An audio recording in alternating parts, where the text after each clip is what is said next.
record now, and then it's on hold. So they need to press any button. No, it will just leave it to record. Oh, okay. That won't touch it.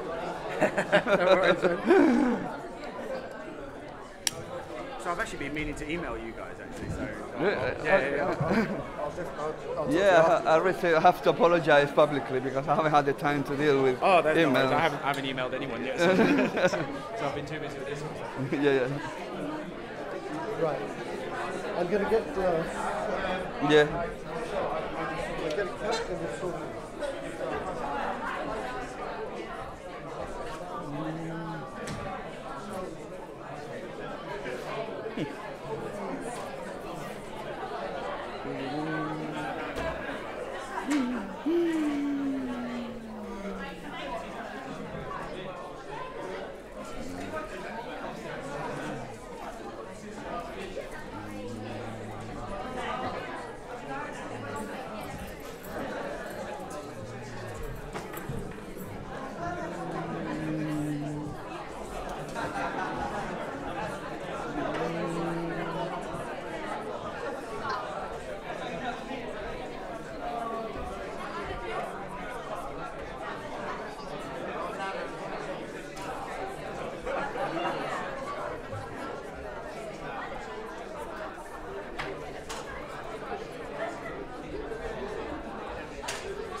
See, it's making everybody late. You should have 150 people here.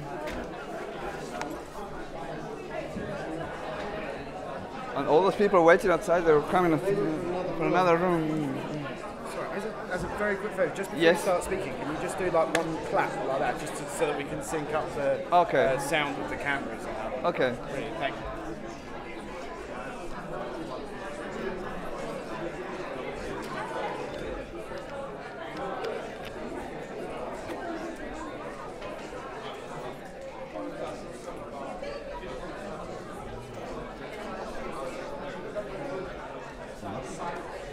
Weird, what?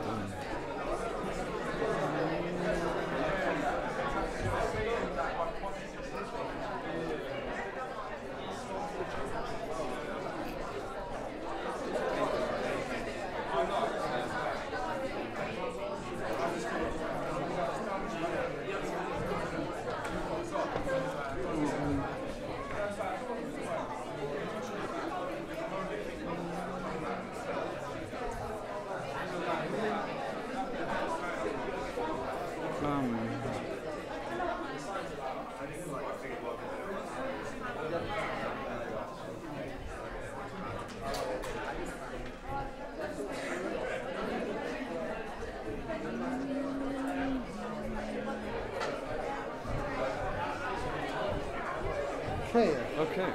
Now we will start. Okay, welcome everybody.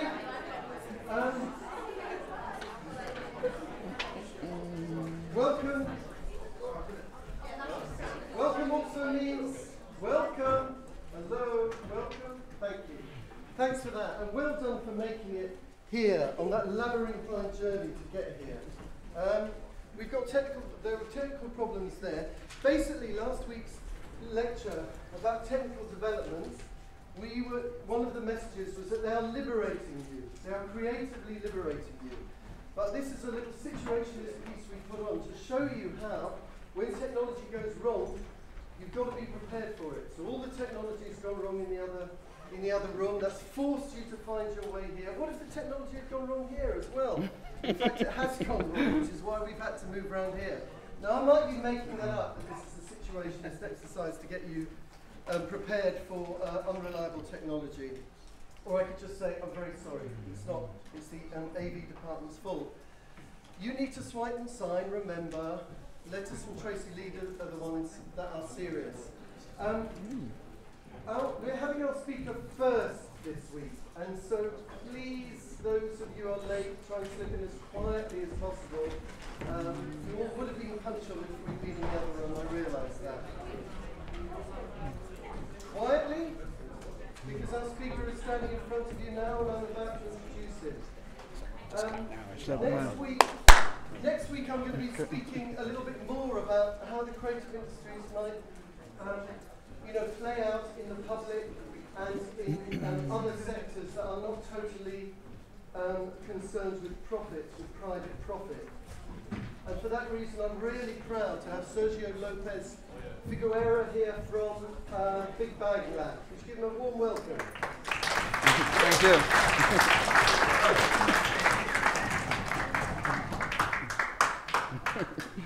I like the group at the back, the nicer ones. Do you need the internet? Yeah, I'm going to connect to a few sites. Okay. We're just going to connect to an internet site. Thank you. Then after our speaker, after Sergio is finished, I will try and help you with essay question 3, in thinking about essay question 3 before the seminars.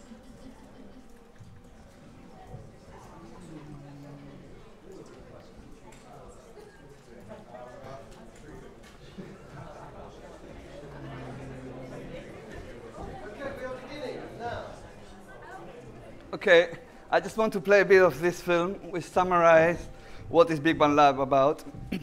Just like it, but it's not going to be complete. And then we have a chat. I haven't prepared anything, which is the best way. I came here with the attitude of let's have a discussion and conversation, which is more productive. But let's see what you take from this film, and we take it from here.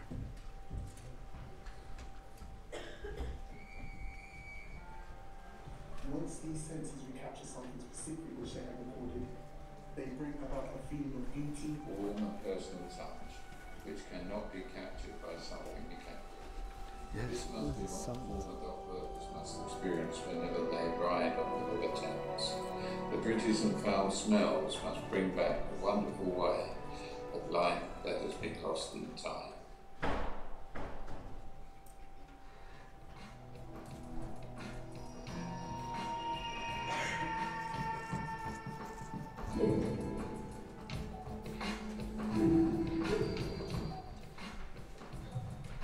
Big Bang Lab specialises in the involvement of the community in the creation of new silent digital films, reusing archived audio-visual media. It came out from the line. It sounded good, but because it went right with the film, we never realised that. Yeah, you can see why these film goes out. Films that can be distributed digitally or exhibited with lively music to make environmental, social and cultural heritage issues relevant beyond entertainment.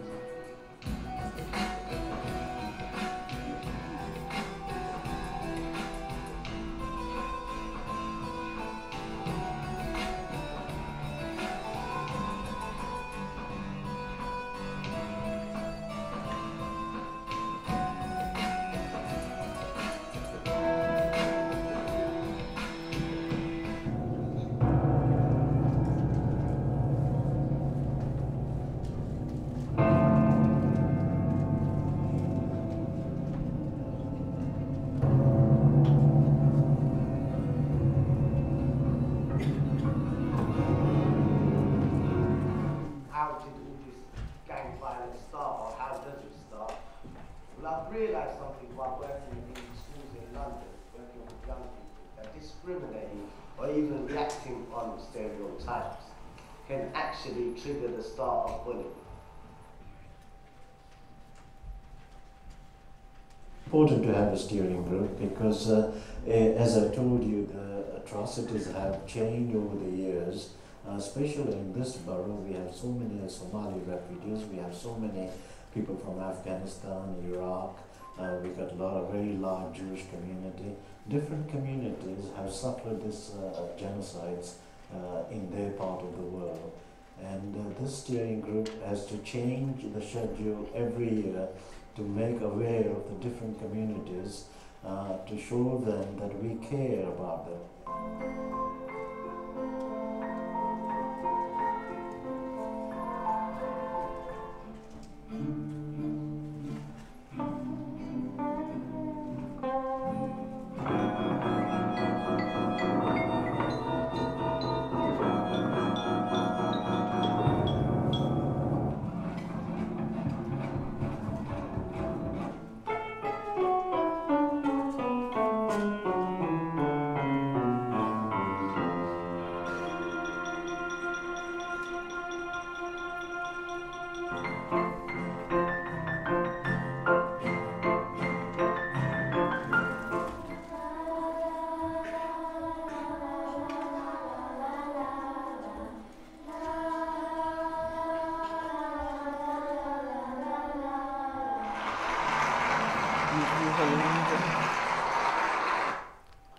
Okay, I won't play the whole lot. Basically, yeah, my background is in music composition. I'm classically trained. And when I came to this country, I came to study film. So I actually enrolled in National Film School, which I was supposed to be the best school in Britain, as a composer, which was great because we work in teams. We had budget and we had to do real production. So I learned a lot from my peers, not only about music making, but about editing, storytelling, the whole lot in a practical situation. And that's why I came here, and I combine now, through Big Band Lab, these two mediums that are very accessible, film and video and music. But I found a niche and a way of expression as a composer, part of it with the idea of searching for freedom, expression of freedom. And that was something which now is very timely, which is silent films, as you've heard, but in a different way. One of the questions is how can we engage and create communities of young people especially? How can we create a continuity towards the future and new visions to change actually the present, and allowing people to visualize what is going to happen, which is the future is always uncertain.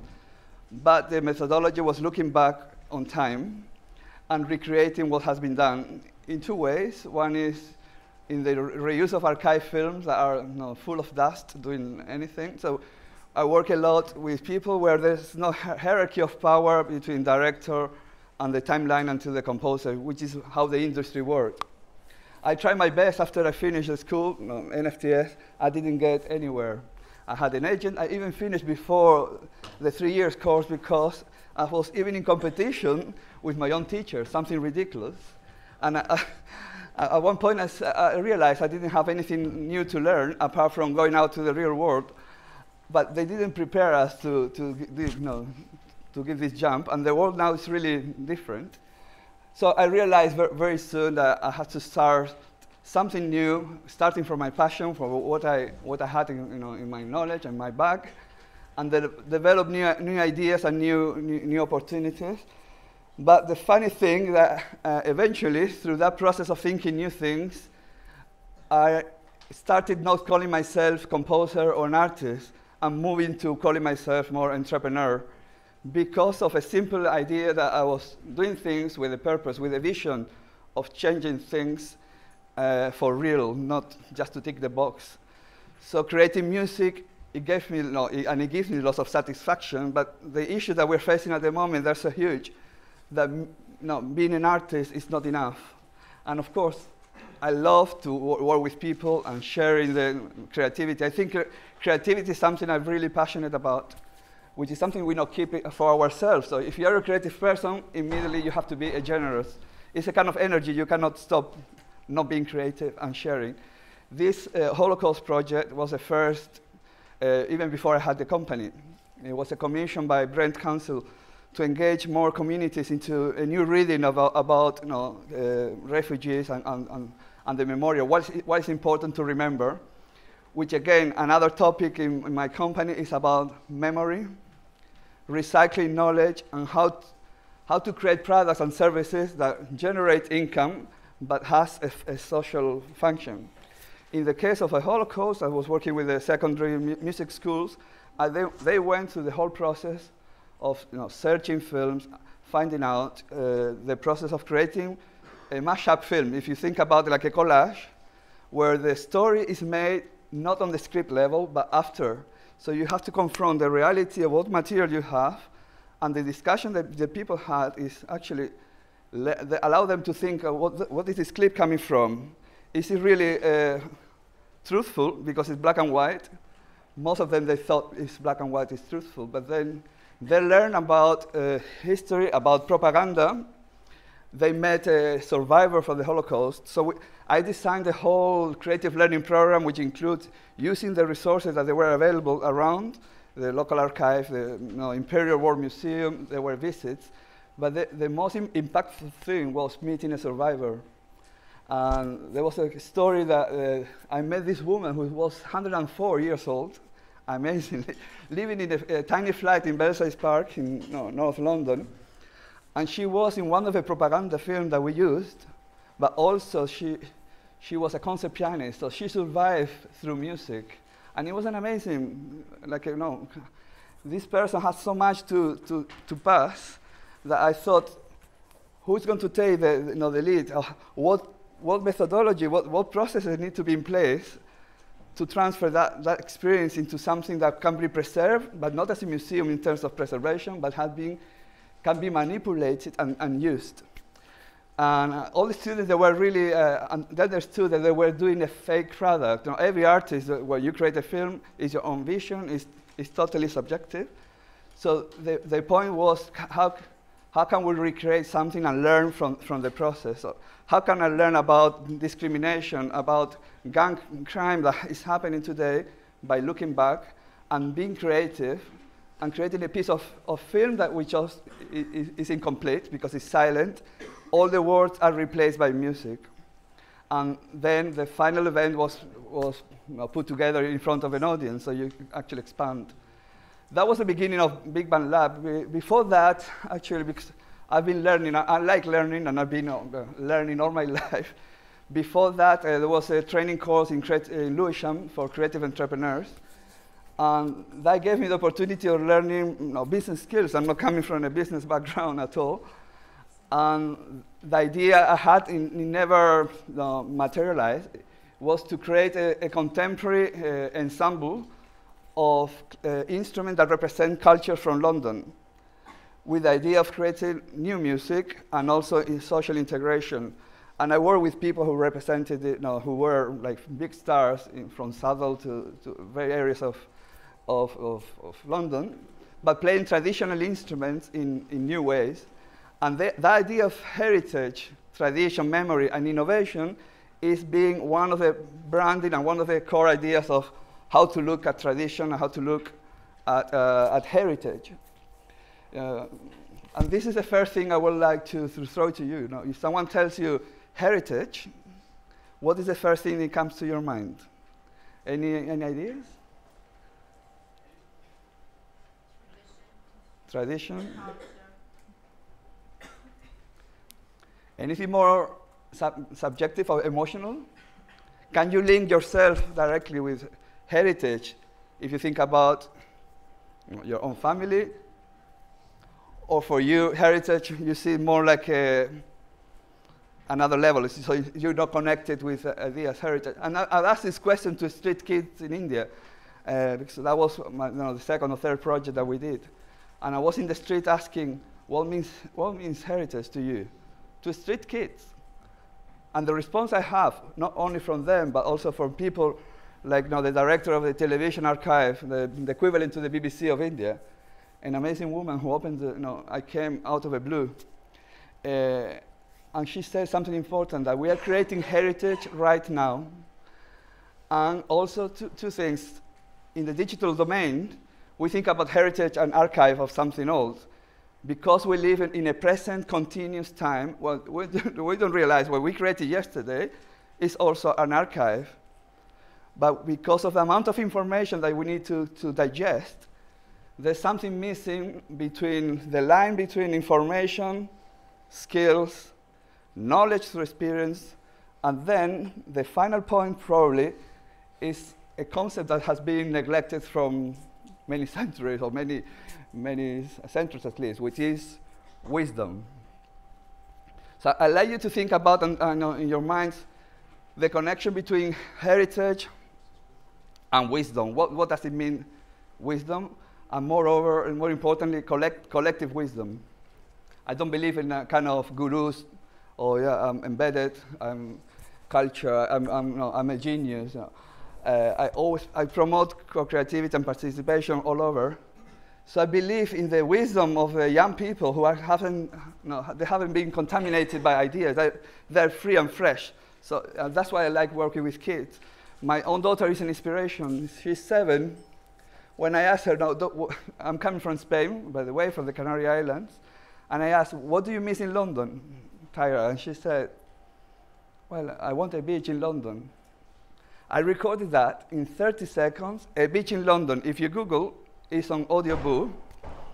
And I use this in many lectures, which is something is happening unusually. People are finding me all over the place to give talks and presentations, because there are not many examples of social culture enterprises, so looking at culture for looking at social impact at the long term.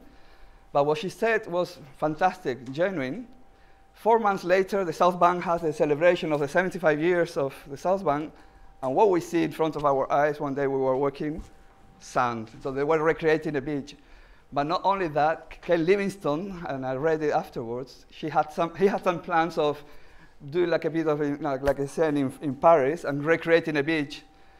This is just an example of if we listen to the people and engage people in the process, creative process, but also participating in whatever change that has to be made, we can achieve change. But imagine if we interview 10,000 children in London, and 80% they agree in some kind of similar change. No policymaker is going to take a change because a kid they've told that this is a good idea. But in order to change, in order to be innovative, one of the lessons I've learned that we have to become children. We have to unlearn what you know and not create dogmas and become open to new things. And this is what we've been doing through Big Bang Lab throughout the years.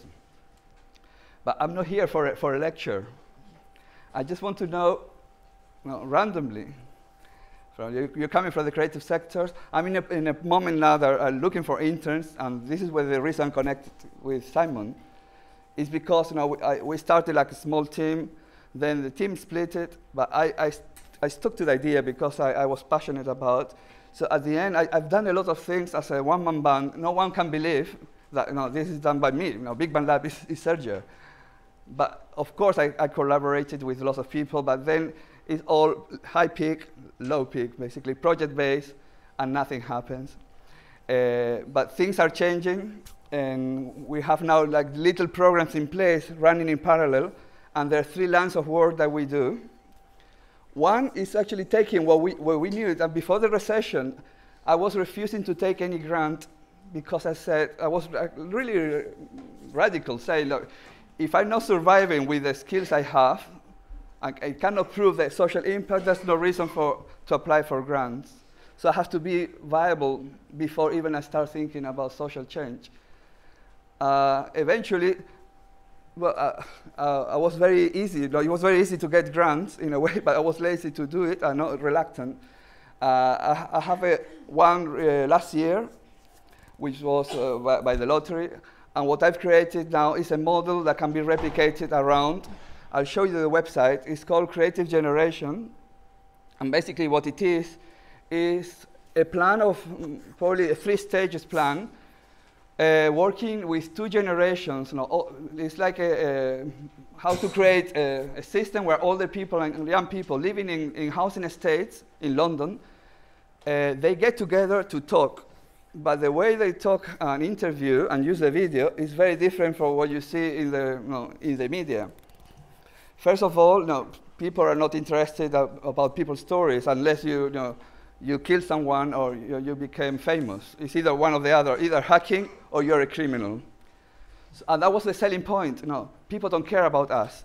But it was so difficult to put in a table and have a human looking at the eyes and having a human relationship of real communication. It took a while, but some magic happens. So we were really bottom up with 3 strategies working around issues that were important for them. So we have to figure out what are the issues, topics, creating a framework, and then allowing people to swap roles from become interviewers. If I have a camera, it's like a gun. I'm in control of what information and how. It's question and answer. Really sharp, but we work in a way where it's more inclusive. So the person interviewing becomes the interviewee as well, and they learn how to listen to the other, improvise. In the act of communication, they have to listen, so it's co-created between the two. That's at one level. You can call it civic journalism. I'm not coming from that background at all, and thanks God, because I'm not I don't have any predisposition or any barriers. On the other hand, there's an element of oral history. So all the stories of people, like there's a guy who came with 20 pounds from India. And imagine the clash. This guy, who then became successful in his career, and a guy from Brixton asking him at the beginning, really in shock. He didn't know how to react. But after half an hour, they started talking about religion and everything. There was an element of curiosity that the system at the moment doesn't allow. So this project basically is to create audiovisual archive in housing estates created by the people living or in their surrounding areas. And then from there, having an asset, because these people are going to die, and how you use and recreate that information, which is audiovisual, in something creative, that will be stage 2. It could be as simple as creating a rap about your granny. But your granny is not your real granny. It's everybody's grannies, because we have all the family issues, all the problems. And I will go a step further, and this where a concept that it was developed in India came about, and I'll tell you about that at the end, which I call it culture social responsibility.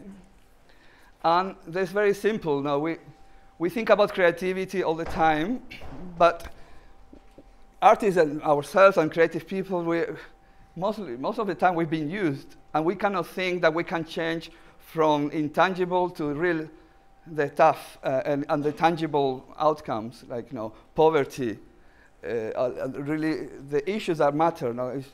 How come in London with the Olympics, 40% of the children are living under poverty? This is ridiculous. Cannot happen.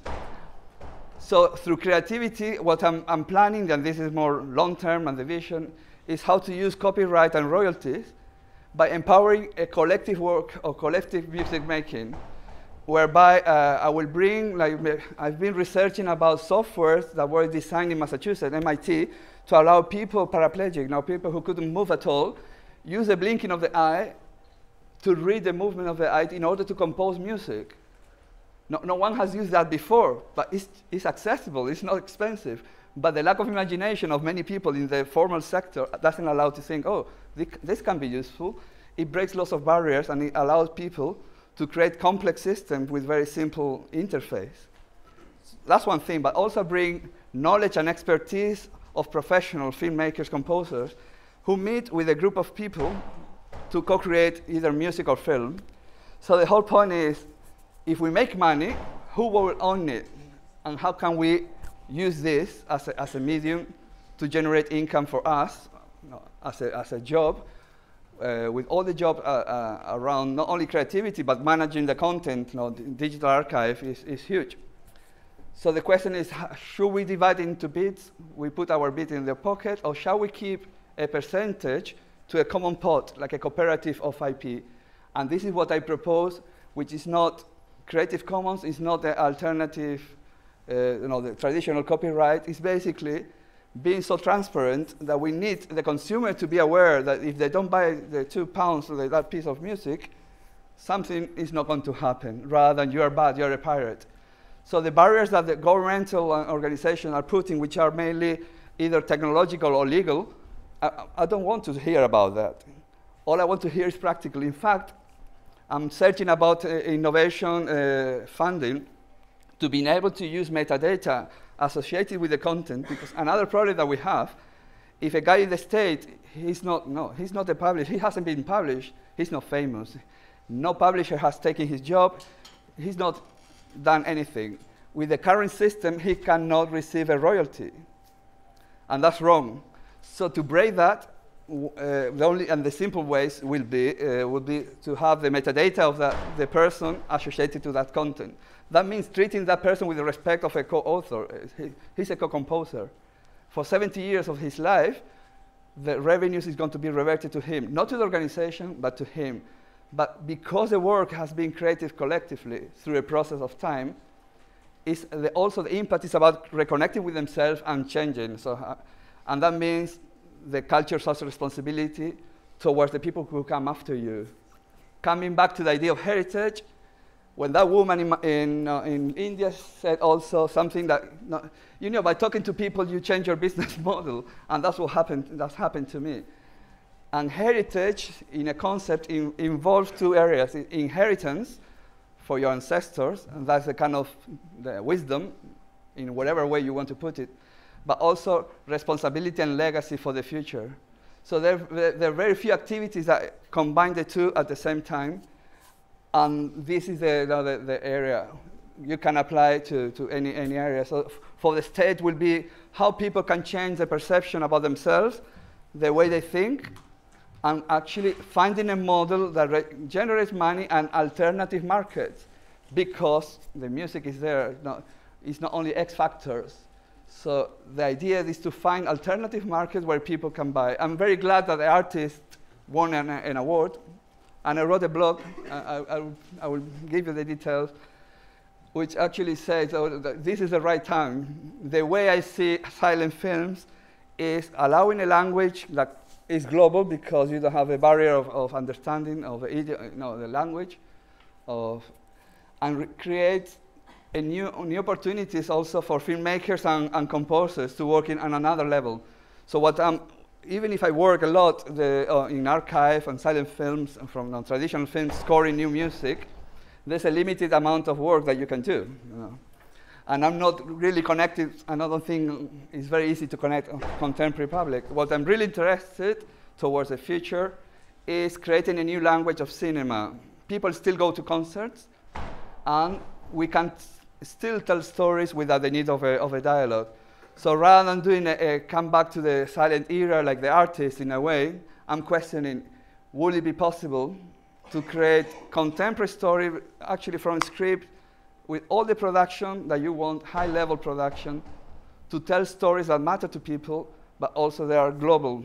So the local content, but global because you can communicate, and cheaper to produce, where music can be replaceable in a way, but also play live and engage people.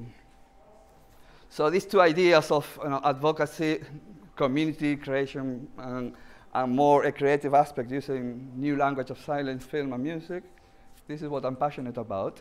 And I hope you have any questions, just shoot off, because I've been talking too much.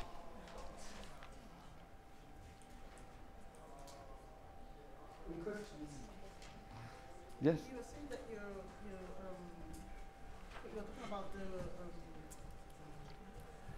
silent film. Are you inspired about the artist that just came out from won an Oscar? Yes. Are you inspired by that kind of? No. The artist was inspired by me. I've been doing silent films since I was at the film school in 1997.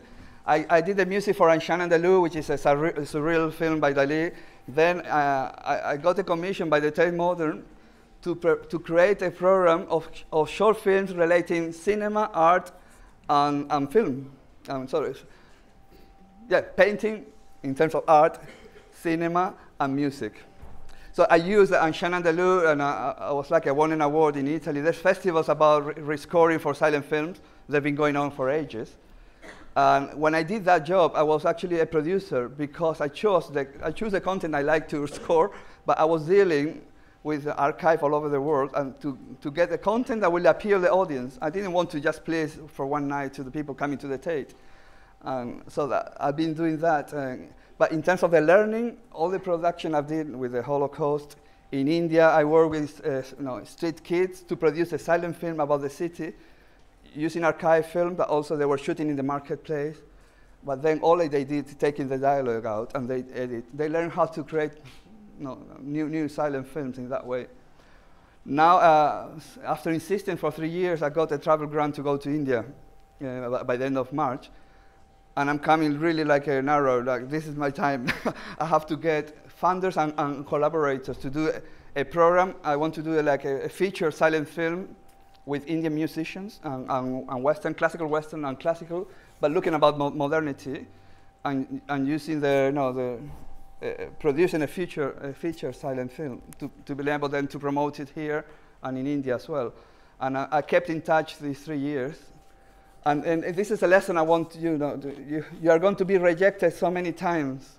You have to have like a really hard skin, but don't forget the child inside yourself. But it doesn't matter. I insisted. I applied for 4 times. When I asked, why did you give me the grant? Give me a reason. They replied at the last day of the following deadline. And you know what? I wrote it in 20 minutes. I knew what I wanted, and I got it.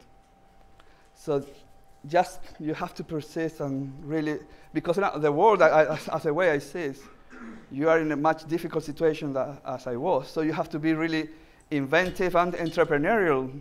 In a way, no, the people I'm looking to work for the company, it's not the people with the technical skills.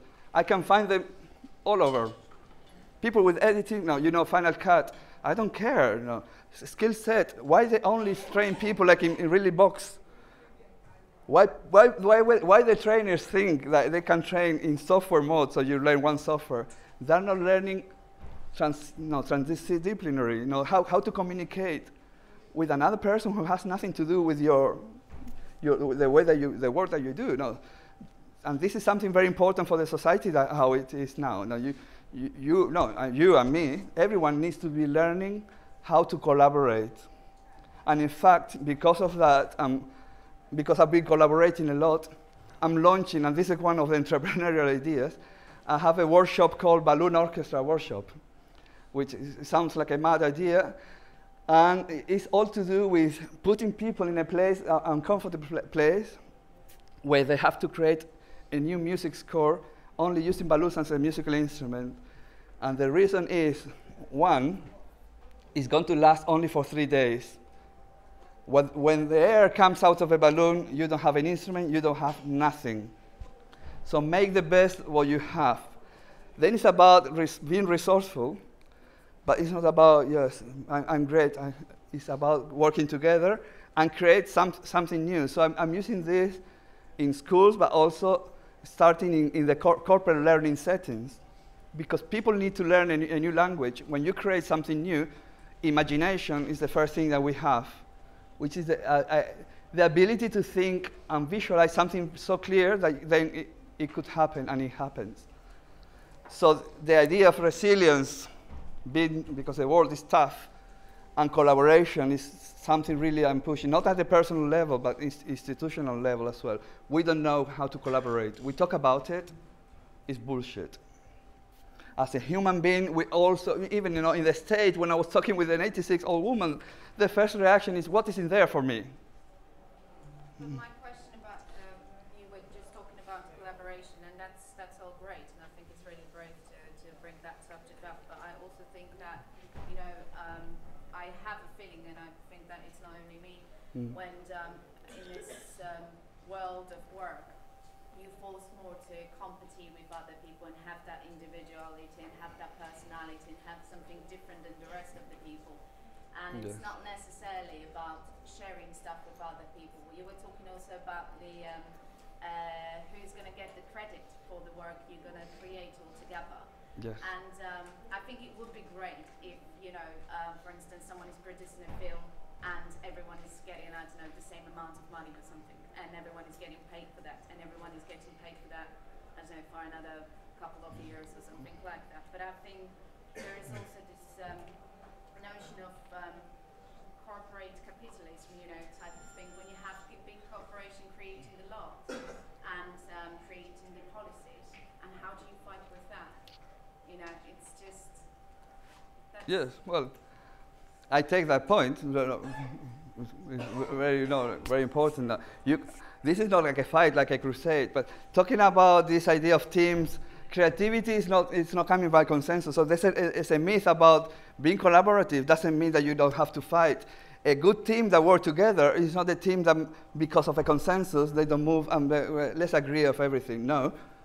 There will be moments that it's about the individual. So this is something that, when you talk about collaboration, it's about learning to do something together, which doesn't mean that you don't have to fight, and sometimes you have to step out. So if I'm leading an organization, I want individuals to stand out, but not for the sake of going up in their career, but the common goal, as well as their personal gain, of course, will be accountable. So this is not about creating another model of corporate bankers fighting with each other. It's about using the resources that you have, and everyone has a capability, but no one. Normally, we just subscribe with one of two skills. But we are human beings, and we have to explore many areas. And this is what you might be good at something, but you need now to perform maybe at different levels. But the fight with the corporate, that's sure. But things are changing as well, and the fact, I'm looking out for some program by Cisco, big companies looking about CSR. There are very bad companies doing CSR. I was internally part of a program called Heart of a City, which basically trains business in the City of London to drive CSR, to develop CSR programs. All of them, they were trying to do the same. There was lack of imagination and thinking, what is our core competence as a business? It's different for a legal firm to Shell or a retailer. Some of the mistakes that we look at about the environment, we're losing the human aspect of looking about ourselves and the intellectual capital that we have, which is different from one to the other.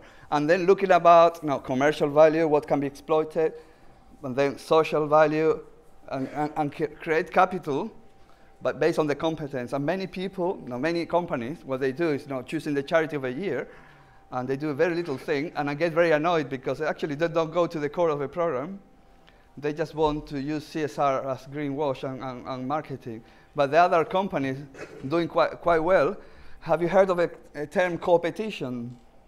For instance, I was interviewing at the conference a guy from Accenture, and they've done like a sister company for non-for-profit within the corporate setting to achieve the goals that they're trying to achieve. And some points, the competitors in the business, in the hardcore business activity, they collaborate at a non-for-profit level to reduce, HIV or whatever big issues that we are looking about sustainability and change. And this is happening. Also, this division between charities, all beautiful and nice, and the middle ground, which is social entrepreneurship and corporate, is becoming really blurred. So in a way, strategically, I want to be used by a corporate that I trust, or we have the similar vision, and then use all the Big Bang Lab, which in fact, I spent three years of research and development and funded. This is what Big Bang Lab at the moment has been doing. I didn't ask for funding, but because I was free, I was able to innovate. I was in Turin in a corporate learning event, very creative, run by Unibank, a commercial bank in Italy. The only one promoting an orchestra, which is not directly subsidized by the government, but they have a very special center, all designed for creative ideas and so on. I don't know why they invited me, and it was very creative. It was like a conference, and one of the things I remember, they used to put like a topic, and people would come like this, attracted for that project. And I put two words, corporate memory, And then all of a sudden, I had a guy from Shell, from HP, the ex-mayor of Turin, talking the same language as an equal. And what I've learned from that conversation was amazing. I learned about the business case that they had, the problem of one company, big company swallowing a small one and losing the intangible knowledge that they had and not being able to transfer that. But also the idea of the value of preserving memories. You should look at the founder of Arup, an engineering firm, amazing. The guy set it up in the 50s and it's still valid today. Now it's a massive global firm, but the vision that the guy had is incredible, and they do amazing job. So this idea, this strategy of collaborating is not giving the money. Sponsorship is over in terms of just for publicity or strategically. Of course it works, but what I'm looking more is like, how can I sustain these long-term programs in cities? If you want to search Global City Symphony is for Big Bang Lab, the implementation of this new CSR, which I call it Culture Social Responsibility. It's very complex and very long, but I developed a product that can be sold, and I'm doing it already, using video, a new methodology to take information at a massive level. So generating data using video, which will add value for cities willing to consult about changes and things like that. And that's this kind of starting point. So I want to sell a product that can be sold, building a relationship with a partner. On the other hand, saying, look, if I have to change the minds of a corporate with a new vision, they're not going to buy it. And that was my mistake at the beginning. As a creative person, you think, oh, you're great. You forget about the market, or what things happening around you, and what is the need. So I became a consultant out of a practice and develop a product that are really small, but developing something which is a need. How to measure a social impact. If you have a CSR program in the community, do you really know as a corporate what is the impact? Are you listening to the people? Have you ever talked to them? So I'm training people in corporations to use video in the same methodology that I've used in the state. Then they will go to the state to find out what is really happening. With that information, I will create a report with the good and the bad, like they have to analyze. And then eventually, if they implement change and they do something different, things can move forward. But of course, it's a marketing tool as well. And my only criteria ethically is, if someone has been consistent saying good things, then you can create mini films for social media so the employees distribute that content. And that's why the people buy it. So it's not coming from the top saying you should do that. In fact, my first balloon orchestra was a disaster, and it was for a legal firm in the city. And we talked a lot for 2 months how to measure communication, leaderships, how I was going to measure with the balloon activity. But they made the mistake of putting a balloon in every people's desk, and I didn't say that. So very small culture. And of course, if the boss tells you you need to do corporate learning, and that was for a specific day, you won't do it. They were forced to do it. They were feeling like children. So they called me at the last minute when they had everything booked to cancel. There were only 5 people. And you see the subtleties. And in this case, was accepting the preconceptions that we have. All we have. But then, I've been doing this as a public event. People who never met. I did one last week. Everything is in audio. So I recorded in audio, and what they created is like spontaneous creation. People who never met in 20 minutes, they create a music score without having a conductor, a director, and then you see what they learn by experiencing their comments. So they're all sharing what they've learned, and their comments about the dynamics of a group. Do we need a leader or no, or so on. And people are not coming from a musical background.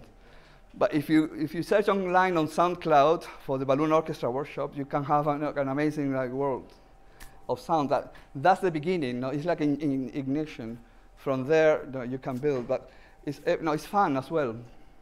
We forgot about adults. Having fun is great. Sergio, first I'm going to tell you that it's 5 to 2, and Sergio's come all the way to Brighton to see us, and I know you have an appointment, so I'm reminding you it's 5 to 2. A couple of quick questions.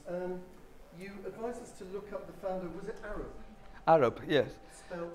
ARUP. It's not a founder, it's an engineering company. Yeah. All right, so it's Arab. The other one was the questions you asked that really interested me. Yes. To the first one about how do you work collaboratively when we're encouraged to go out there and compete, look after our own interests, and I think you've answered that very convincingly. The second one about how, when we're encouraged to work collaboratively, what do you have any ideas what the new models are, the new copyright models that are going to enable everybody to benefit? You were mentioning, you mentioned earlier something to do with your own projects. Yeah, well, the idea of this collective copyright or cooperative that doesn't exist. In fact, I'm the one pushing the agenda. What exists at the moment are if you look at the software or the collaborative, but in terms of models, one thing interesting that you should look at Nesta in terms of innovation, there's something called co-production where the public services are done. There's a few case studies. There's a specific program from Nesta about co-production services in the cities where the services are created between the local authorities and providers. I'm looking about ways of creating. That means be more efficient in terms of health and services that you produce. This is at a massive scale. In terms of the creative industries, I haven't seen any example that goes to the nuts of a problem, of an issue, which is, okay, we can be creative online, creating good work, but if we don't sell it, if we don't make money and we don't have models that will allow both redistribution and generating wealth, we don't get anywhere. So this is what I've been talking. It's still, yes, it's unsolved. Because I was talking with people in the social entrepreneurship, and copyright is the only issue that can be measured. It's the only, I don't know how to put the word. When it comes to monetizing and the economics of any creativity, and this is unfair because copyright we think only about music, but when I do the silent films, every designer, every creative contribution should receive a royalty for their intervention. For instance, I know a guy who, in Hungary, very experienced, who do illustration. He moved from drawing illustration to digital, and yes, so his skills within the film will be really valuable for the kind of film when we have in hand. So any creative contribution should receive a royalty, but all this division of still exists in terms of generating training, but also you have a PRS only for music and publishers, but then different organizations are collecting, these collecting societies. And in a way, when I talk to the WIPO, which is the International Organization for Intellectual Property, they were like shocked. I proposed, I talked to the guy, why don't you do something about it? They didn't have an answer. Well, I mean, you don't know because you haven't been here for the last few weeks, but everything you've had to say is so relevant to what the students have been asked to think about this semester. Also, your offer of placements is incredibly generous. And I know you've only got a quarter of an hour, so would you like the people who have emailed you to maybe... Yeah, I apologize because some people have made me, I've been really busy to deal with the end of a project. I will have a look next week. The idea that I'm going to invite for interviews and sharing in groups. Basically, I'm looking for a short period of time, probably a month and a half, 5 different skills which will allow me to promote and give an extended life to the Creative Generation project. Do you mind putting the website? So it's creative-generation.org.uk. If you can see. So I'm looking at, copywriter. What is it? creative-generation.org.uk.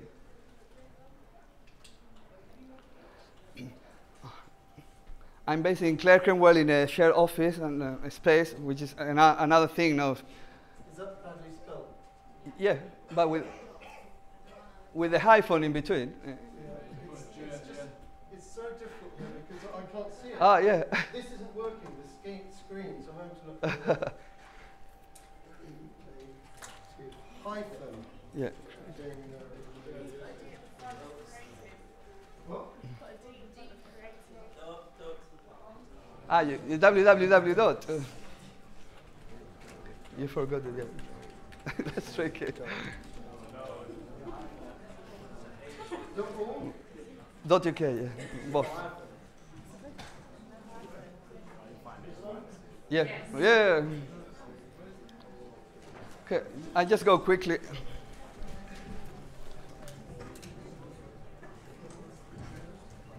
Because I know you mustn't be late. Yeah, I'll leave in 10 minutes. So I'll show you. Basically, this. There are two things. Okay.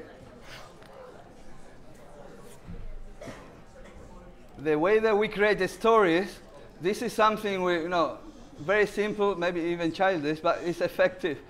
The way that we created the story with 3 layers of information, time, space, and topics, are the same way that where people are going to find films. So if you click on future, you come with these films, and if you only select things about London, then you have more content. And this is one of examples of an interview, and it's going to be all the archive. We did 2 hours and a half, where there are 13 interviews, each one with the person, but then with all the topics.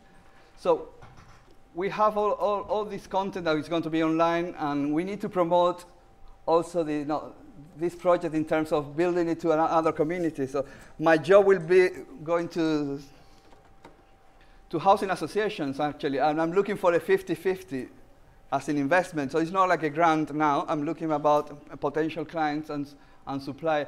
We share your story is basically with all this content, all the issues that we talk. Anyone in London or anywhere can write a story, and the idea is like a user-generated font. It's very simple. You write your email, your little story, and then we'll be compiling a collective PDF. But people don't know, and then you can share it online in social media if you click. It's all there. So we need to get this project at a level of awareness. So I'm looking for someone who can help me to the social media marketing, also to write, because I haven't approached the media at all. No, I haven't got a PR. My PR is my work. Like when I was in India, I finished my work, and the head of the archive said, pick up the phone, run the Times of India, and she said, you have to interview Sergio, and I was on a national paper, like that. So, but now I have to be more strategically, of course, and I'm looking for people who can help me with the right language to being able to tackle, and that will be the main starting point, but also contribute to the general. Now, for a copywriter, we'll be contributing to the development of Big Bang Lab, because there's lots of content and dispersed. The main site is Big Bang-Lab, but I have a repository which is micro. So, is a micro written there?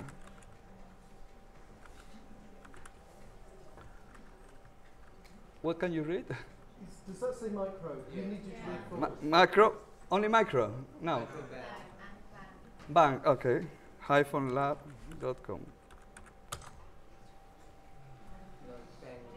Bang. Oh my God. Well, start again. Pull out if there's a spelling mistake. Okay. So it's simple to remember. Big Bang-Lab is the main site. Micro is a repository of all the social media activities. So the conception, the culture social responsibility is a network in LinkedIn.